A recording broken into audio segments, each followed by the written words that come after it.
11, force and pressure. So let's start from friction. Recall some of your experience. A ball rolling along the ground gradually slows down and finally comes to rest. When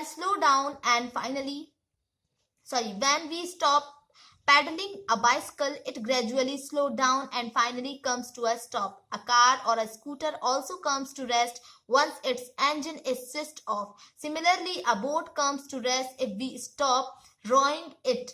Can you add some more such experience? In all these situations, no force appears to be acting on the object, yet their speed gradually decreases and they come to rest after some time.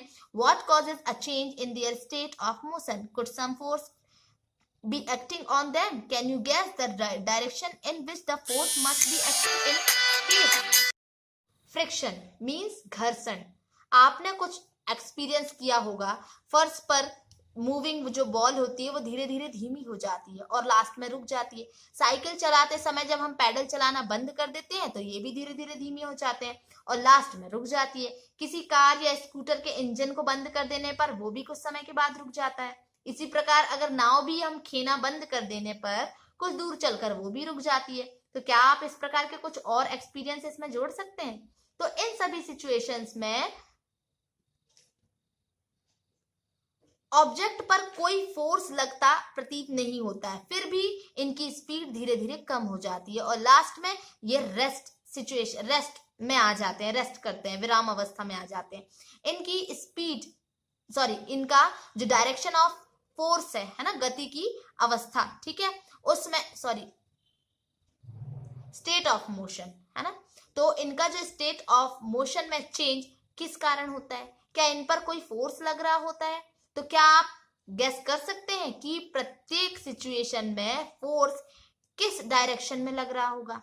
तो इन सभी examples में object की state of motion means गति की अवस्था में change का कारण फ्रिक्शन फोर्स होता है, फ्रिक्शन होता है, ठीक है, फोर्स ऑफ फ्रिक्शन. फर्श और गेंद के सरफेस है ना के बीच लगने वाला जो फ्रिक्शन होता है, force of friction he moving ball को रेस्ट में लेकर आता है. ओके, फर्श और बॉल की सरफेस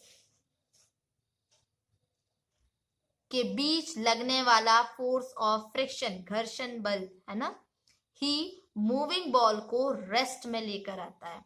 और इसी प्रकार वाटर और बोट की सरफेस के बीच फ्रिक्शन खेना बंद करने पर है ना, खेना रोइंग है ना, खेना बंद करने पर बोट को रोक देता है. तो फोर्स ऑफ फ्रिक्शन सभी मूविंग ऑब्जेक्ट पर लगता है और इसका डायरेक्शन हमेशा स्टेट ऑफ मोशन के विपरीत अपोजिट होता है, ठीक है, डायरेक्शन ऑफ मोशन के अपोजिट होता है, क्योंकि force of friction two surface के बीच कांटेक्ट के कारण क्रिएट होता है. इसीलिए ये भी कांटेक्ट फोर्स का एक एग्जाम्पल है. इस फोर्स के बारे में आप ज्यादा डिटेल में चैप्टर 12 में पढ़ेंगे. ओके, तो आप ये जानने के लिए उत्सुक होंगे कि क्या ये आवश्यक है कि किसी वस्तु पर फोर्स लगने वाला है ना, किसी ऑब्जेक्ट पर फोर्स लगने वाले फोर्स सदैव कांटेक्ट फोर्स ही हो? चलिए पता लगाते हैं. देखें, नॉन कांटेक्ट फोर्स नेक्स्ट दिया हुआ है. तो नॉन कांटेक्ट फोर्स में सबसे पहला है आपका मैग्नेटिक फोर्स है ना, चुंबकीय बल. तो यहाँ पर एक्टिविटी 11.6 दिया हुआ है. यहाँ पर आप देखें, पिक्चर भी दी हुई है कि रॉड है ना, आप क्या लेना है? सबसे पहले एक पेयर ऑफ बार मैग्नेट तो सब जानते हैं है ना, तो 2 मैग्नेट लें जैसा कि आपको पिक्चर में यहाँ दिखाया गया है 11.10 C 11.10. ओके, मैं एक मैग्नेट को 3 गोल पेंसिल है ना या वुड के रोलर पर रखिए. सी, वुडन रोलर पर रखना है इसको है ना. या पेंसिल्स के ऊपर, है ना। अब दूसरे मैग्नेट के एक सिरे को, एक साइड के एक सिरे को देखें, ठीक है, को दूसरे के पास लाएं। अब ध्यान रखें कि दोनों मैग्नेट एक दूसरे को टच ना करें। देखिए क्या होता है, अब मैग्नेट के दूसरे सिरे को उसी रोलर पर रखें, मैग्नेट के उसी सिरे के पास लाइए। अब प्रत्येक बार आप यहाँ पर नोट करें, ऑब्जर्व करें, जब दूसरे मैग्नेट को रोलर पर रखे मैग्नेट के पास लाया जाता है, तो ये ऑब्जर्व करें आप और उसको नोट करें। ओके, तो क्या रोलर पर रखा मैग्नेट दूसरे मैग्नेट को पास लाने पर मूव करता है? क्या वो मूव करने लगता है? क्या वो हमेशा पास आने वाले मैग्नेट की के डायरेक्शन में मूव करता है? तो ये ऑब्जर्वेशन आपको क्या बताते हैं? क्या इसका मतलब ये है कि मैग्नेट्स के बीच कोई फोर्स अवश्य काम कर रहा है? क्लास 6 में आप सीख चुके हैं कि टू मैग्नेट्स के टू पोल्स, है ना, टू मैग्नेट्स के सेम पोल्स जो हैं एक दूसरे को रिफ्लेक्ट करते हैं, है ना, और अपोजिट पोल्स एक दूसरे को अट्रैक्ट करते हैं, आकर्षित करते हैं। तो टू ऑब्जेक्ट के बीच अट्रैक्शन या रिफ्लेक्शन को भी खींचने या पुश या पुल के रूप में देखा जा सकता है। ठीक है, तो क्या मैग्नेट्स के बीच लगने वाले फोर्स को देखने के लिए आपको इन्हें कांटेक्ट में लाना पड़ता है।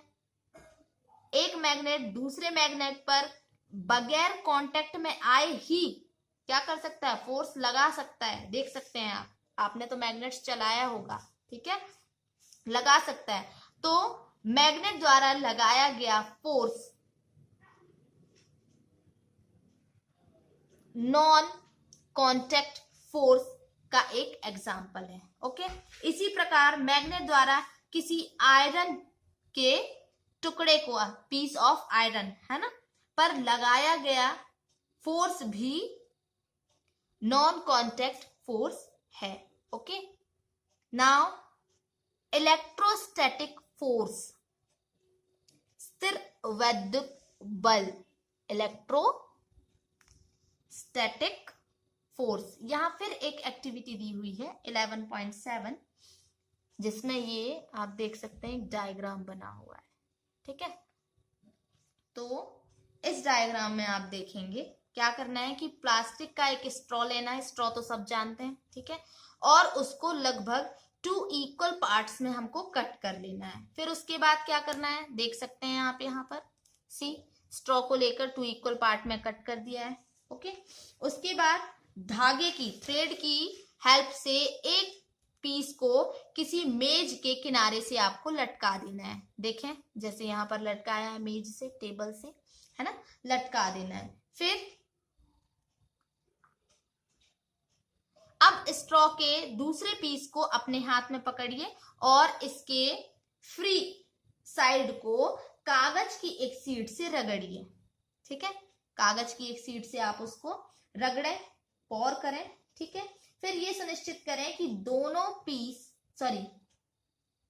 रगड़ने के बाद स्ट्रॉ के रगड़े हुए सिरे को लटके हुए स्ट्रॉ के पास लाइए। ठीक है, अब ये देखिए कि दोनों टुकड़े एक दूसरे को टच ना करें, तो आपको क्या देखने मिलेगा कि वो अट्रैक्ट होगा इससे।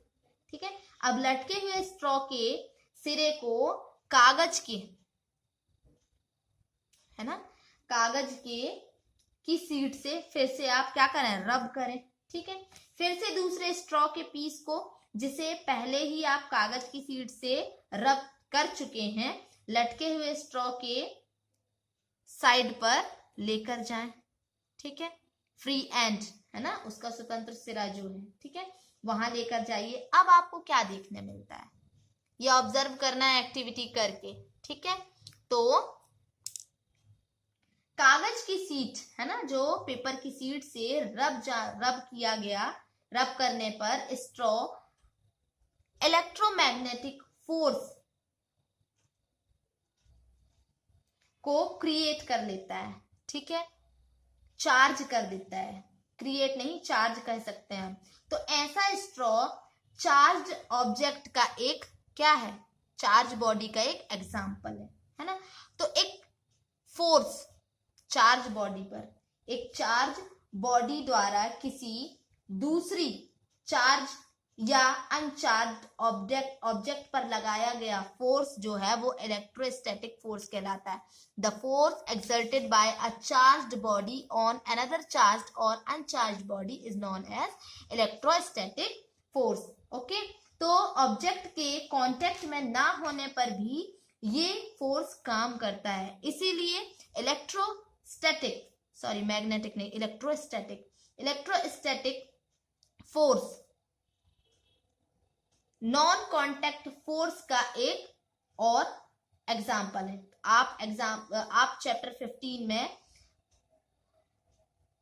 इलेक्ट्रिक फोर्स के बारे में डिटेल में पढ़ेंगे। ओके, नेक्स्ट है ग्रेविटेशनल फोर्स, इसके बारे में हम कल पढ़ेंगे। ओके।